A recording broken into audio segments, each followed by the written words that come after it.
Okay, we're back up out of Maycop again. Same plane. All I did was rearm and refuel. I don't think it needed any repair. I didn't hear any hits last mission. I don't think I did. Those aren't bullet holes, are they? Nope. Oh, maybe. Well, too late now. We're flying with them.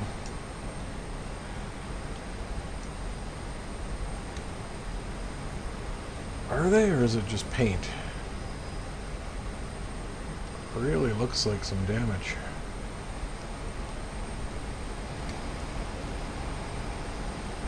Oh, there goes Turtle. One guy, Necromancer. I was going to be all sneaky and try to fly below cons to their field, but there's only one bad guy, so I'll tell them.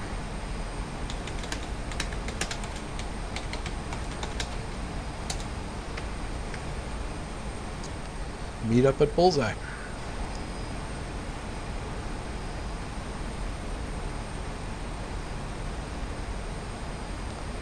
Oh, I always forget the lights. Did I burn them out? Probably.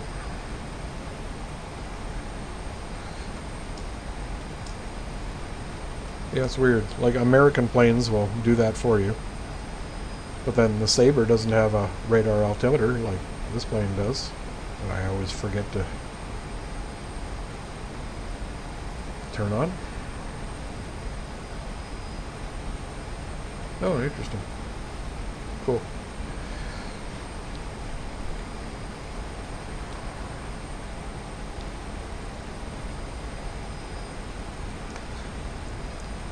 Another thing that's better about the MiG-15 than the Sabre is the fuel management. You don't need to think about it. On the Sabre, there's a switch where you have to select the right set of drop tanks. Of course, it lets you carry more drop tanks, so that's an advantage. But on the MiG, it's nice and simple. If you're carrying tanks, it pulls fuel from the tanks. If you're not, it doesn't. You don't need to tell it. Just drop the tanks and you automatically switch to the internal tank. Actually, I think that part's the same on the Sabre too, because the external tanks fill the internal tank. At least if you have them selected. In a way, that gives you more flexible options. For example, you could have full tanks and choose to drop them full, rather than fill your internal tanks with them.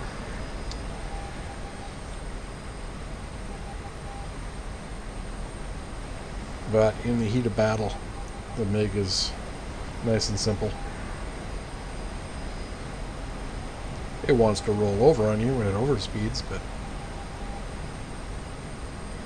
this is just the beginning of the jet era.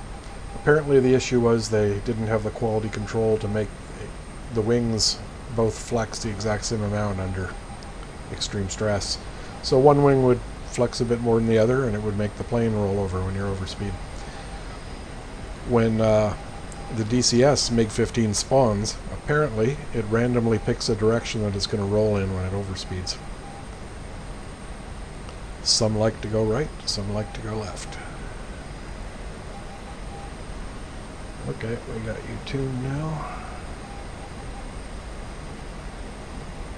Making a racket. And we're pretty much over the bullseye. Where is it?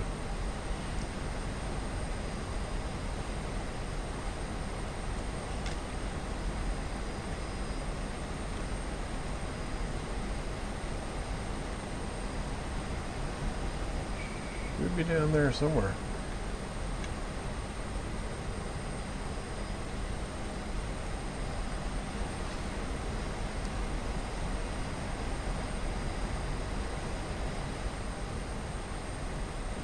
We're at bullseye in the contrail. Can't make it much easier for him than that.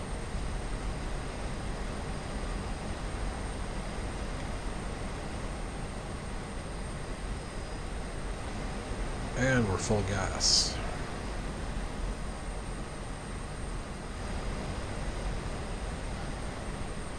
Young, dumb, and full of kerosene.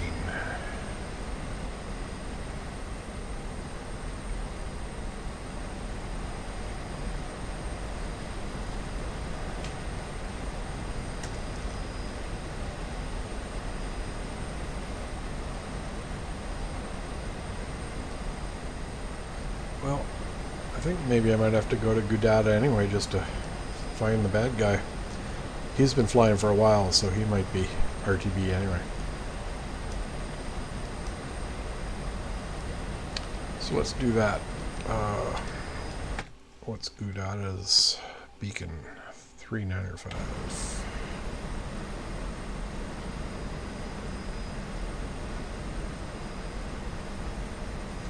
Should be right there. 385. Wrong. That's hard to read.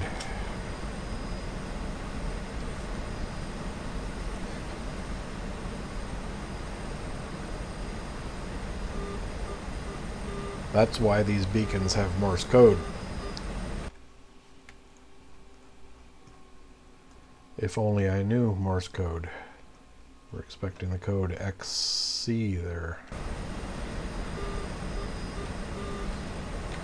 Is it anywhere on my... Ha ha ha ha, yes. I think I put this in myself. Da dit dit da. Da dit da dit dit da. Da dit da dit. That's correct. One of these days, this old dog is going to learn Morse code.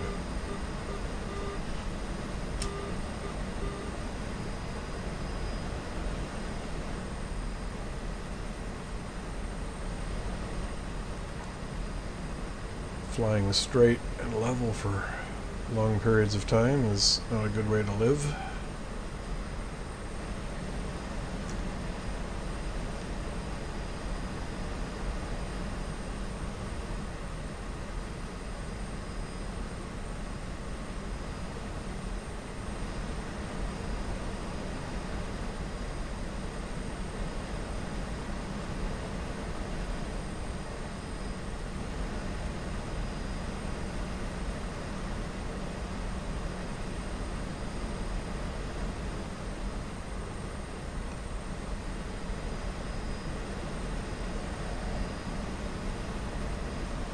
Hey, it's G-Lock.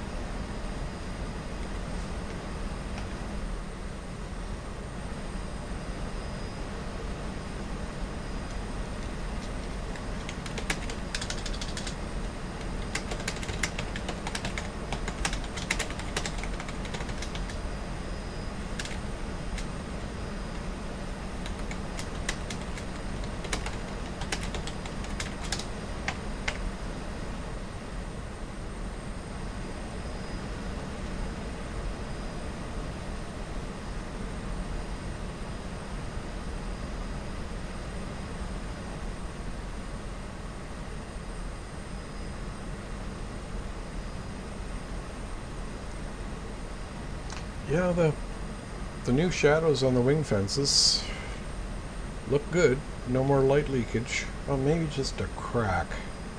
But still, it was really glaringly noticeable before. But here you go. You see these bands? I'm sure that's an artifact from them turning the shadow bias too low.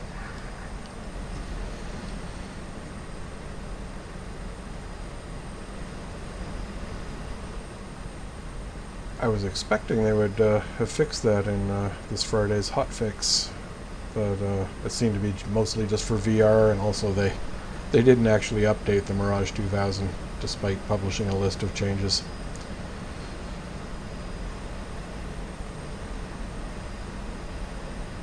Eagle Dynamics do a really great job of making software development look 100 times harder than it actually is. If there's a way to make it difficult and painful, they'll do it.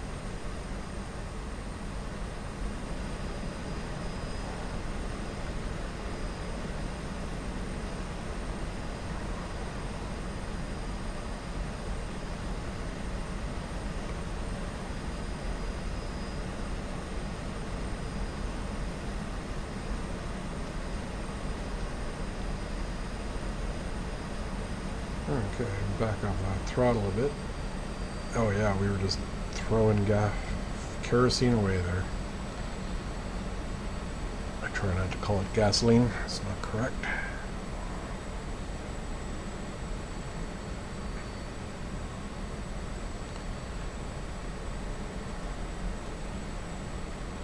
Oh, and messed up's here too. Haven't flown with a lot of the MVP gang in the MVP Korea 1952 server. Usually it's other guys.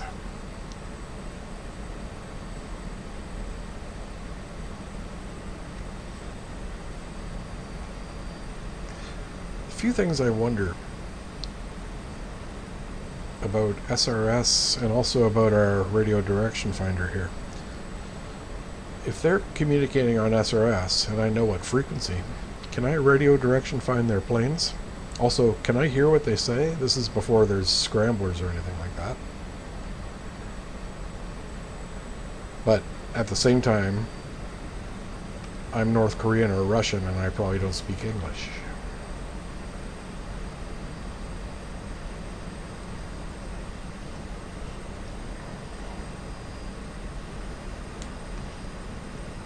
Oh, there we go. Out of cons and over the enemy field. The problem is, I'd be very unlikely to see one climbing out of his field from up here, because he'll be right under my nose. Tens of thousands of feet below me. But if I can catch him coming back from behind as they're climbing up into the contrails, and I'm up above them, that would be kind of ideal. Except you end up in Coffin Corner up here, so you can't use your altitude for a speed advantage because you're already at your maximum speed. So it's a little bit counterintuitive to the things that Flying Warbirds has taught me.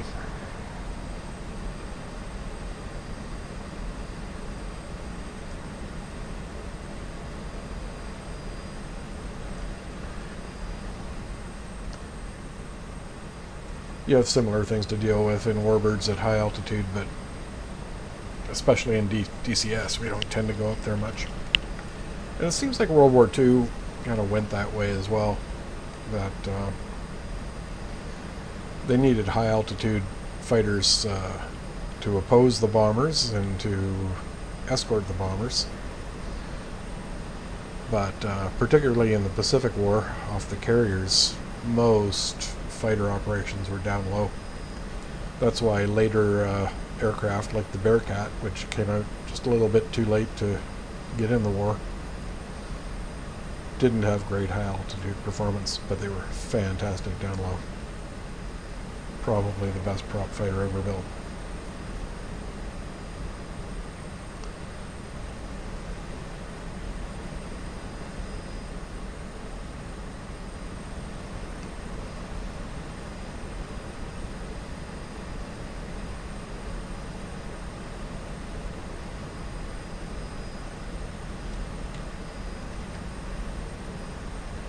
Oh, now it's 2 against 1 again.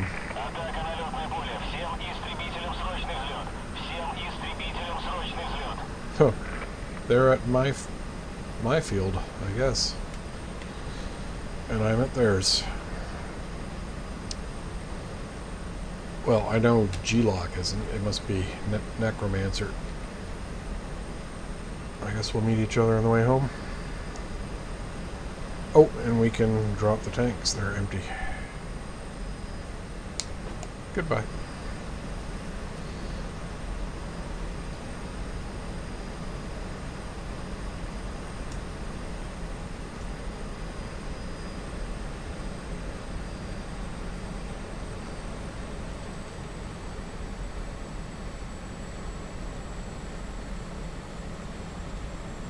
So yeah, what would make me really happy is if I could catch G-Lock. We're not supposed to snipe him on takeoff, and technically I'm within a place I'm not supposed to be, even though I'm 10 kilometers in the sky above it, 12 kilometers, 13 kilometers above it. Oh yeah, it's a good question. Is that a is the limit horizontal, or does it extend vertically into a bubble? Nobody knows.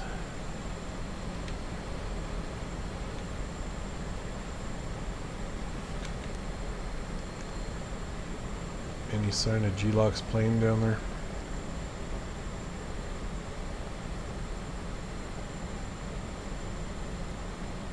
Is that my shadow?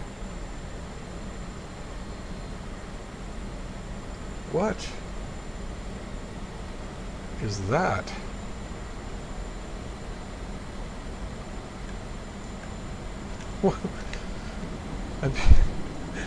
I just saw a UFO in DCS. I have no idea what that was.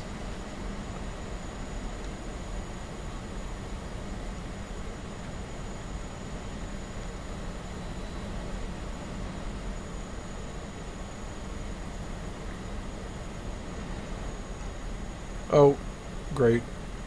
I let myself get down into the cons, so no secret now that I'm up here.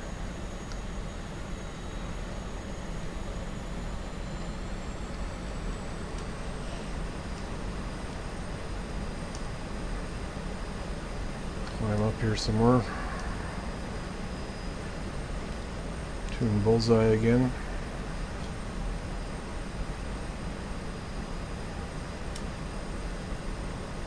Oh. Oh, right.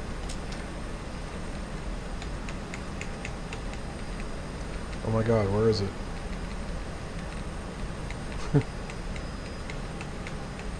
I've got a novel here on my kneeboard. There it is. 377, 378.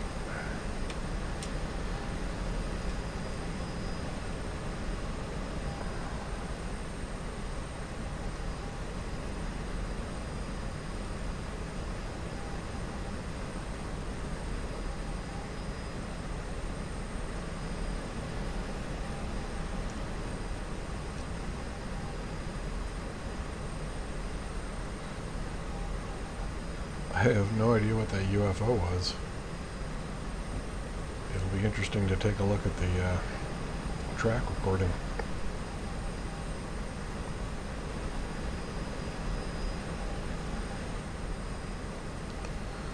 Okay, no longer in cons, deviating my course a bit so it's not obvious where I am.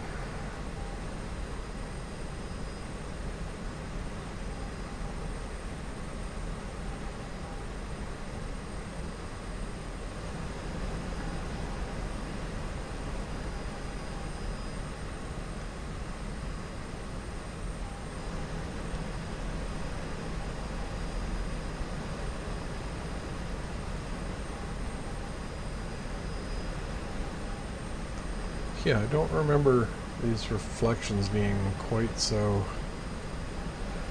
not as blurry. And again, blurry is good, better than seeing sharp things that might trick you into thinking they're in the background.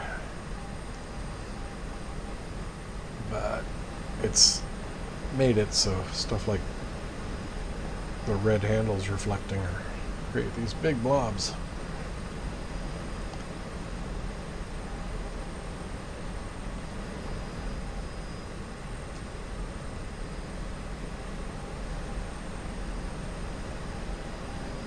Okay, turning back towards bullseye.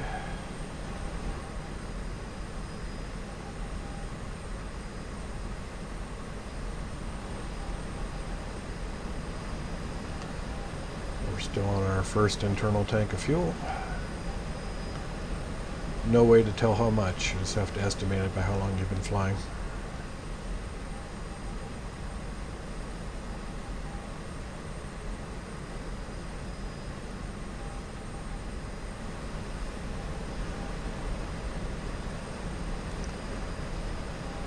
What you do see is once you go on your second tank of fuel, this green light lights up and this gauge comes alive. But until that point, you don't really know.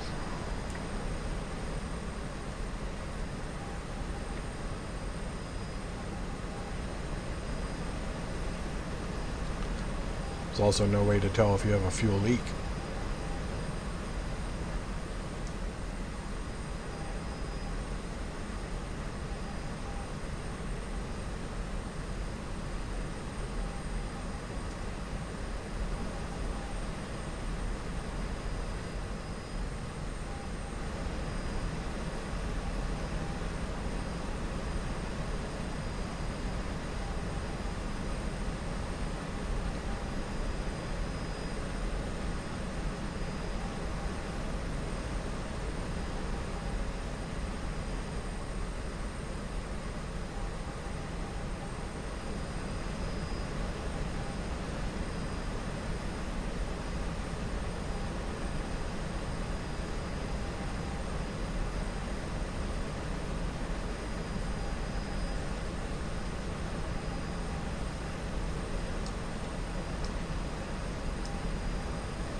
Gun Dish killed blue player Necromancer in F-86F with nothing. Gun Dish. What's a gun dish? Oh, Shilka. Red Unknown in Spas ZU-23. Yeah, there should not be a Shilka down there in 1952. And the American side has Vulcans, which are an anachronism as well.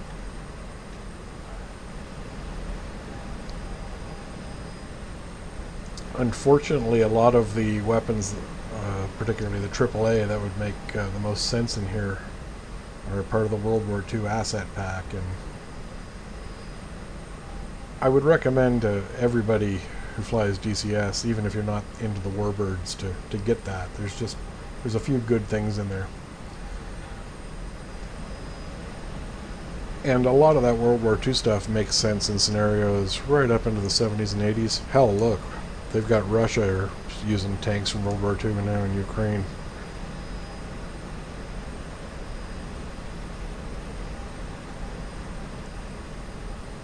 Bullseye's down here somewhere.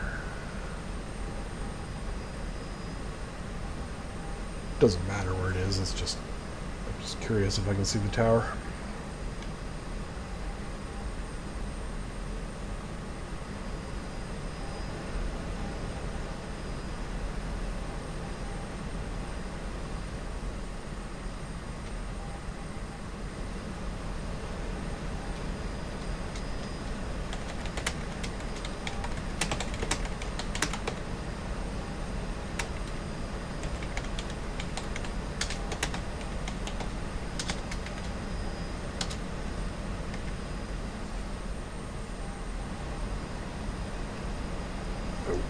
Overspeed. Feel the need for overspeed.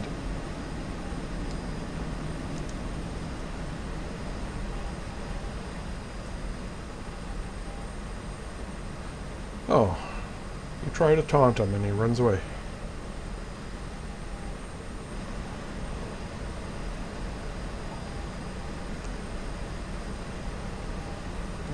Back off on that throttle. It creeps up with altitude, the RPM. As the air gets thinner, it seems easier and easier for the engine to spin faster.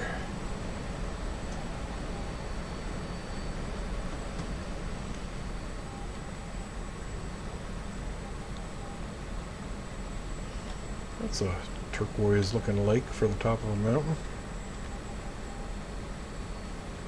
Is that even a lake? What is that?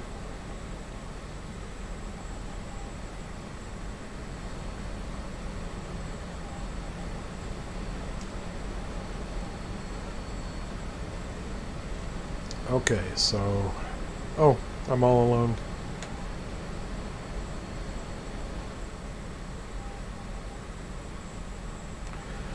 Well, I guess it's RTB time then.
Yeah, there's those artifacts on the wing now, you can really see it.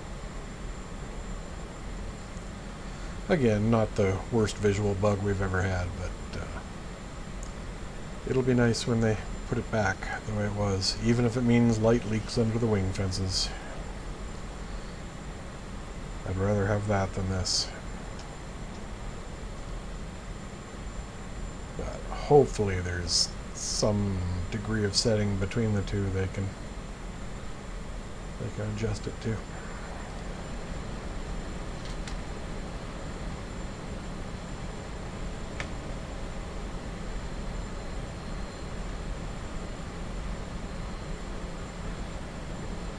We've got make-op on the direction finder now.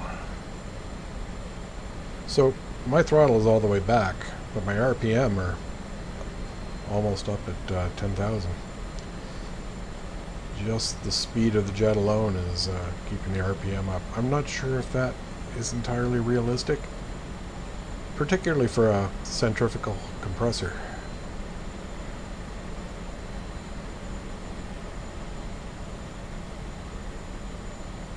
Which the engine in this definitely had.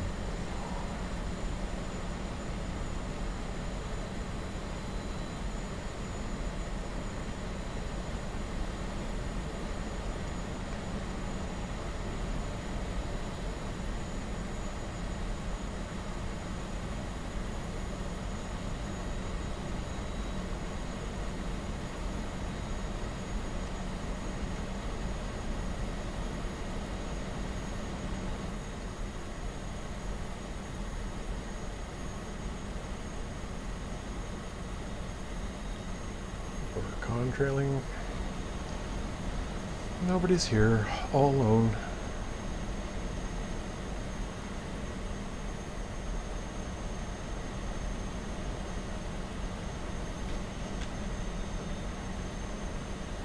Never noticed those round woods before.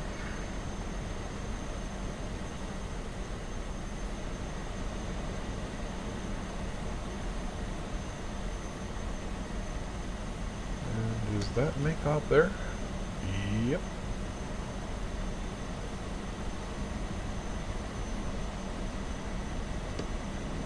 Board's out.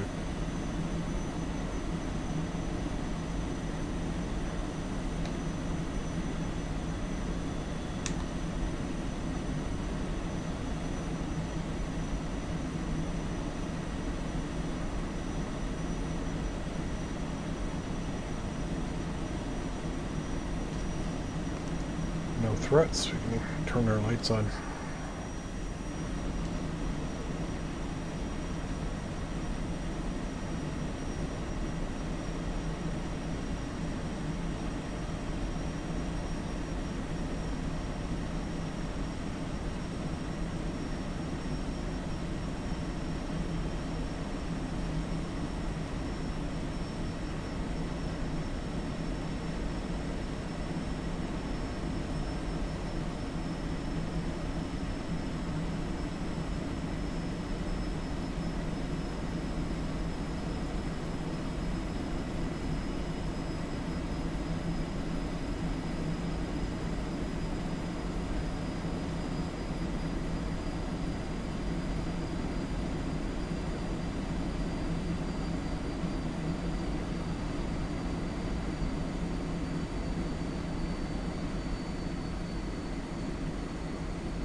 I was checking the date, the mission date there, it's April 15th.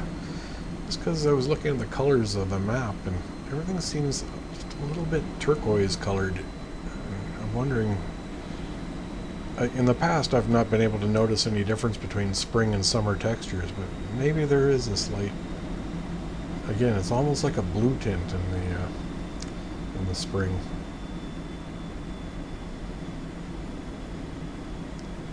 Where you should see it most is in the farmers' fields. In the spring they should still be mostly mud.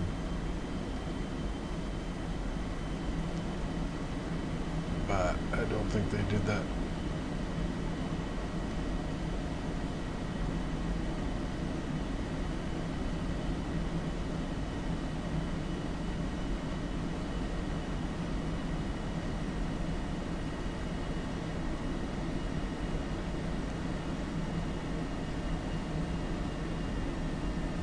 Well, sorry there's no fighting in this video, but I talked about a few things that I wanted to talk about, so I'll probably post it anyway. Thanks for watching. Like and subscribe and all that. I mean, my channel's not really a money-making venture or anything like that. Nowhere near enough subscribers to get monetized, but I definitely appreciate you following. I do this purely for fun and education as well. Education is fun if you do it right.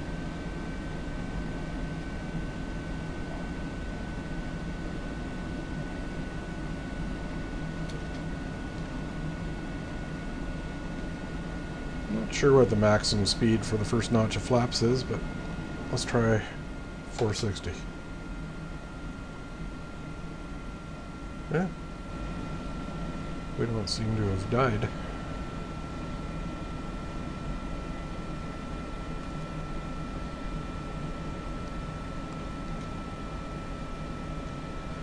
Same thing with gear, I really need to familiarize myself with that. And the rest of the flaps. Boards in.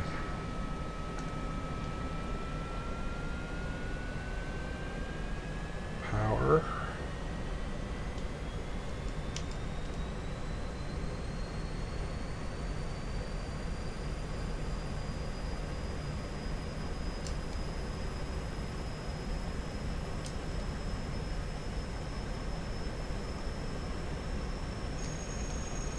Where's the trim?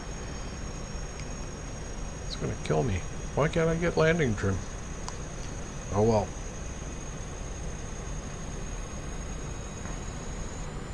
Power, power.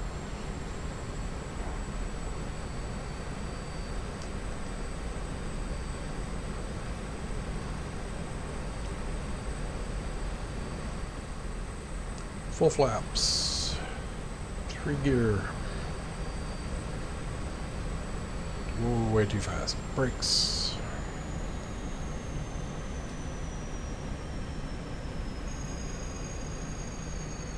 Boards in. Power. Oh, it's so slow to spool. Come on, power. Don't die now. Oh, there we go. Really gotta respect her on landing.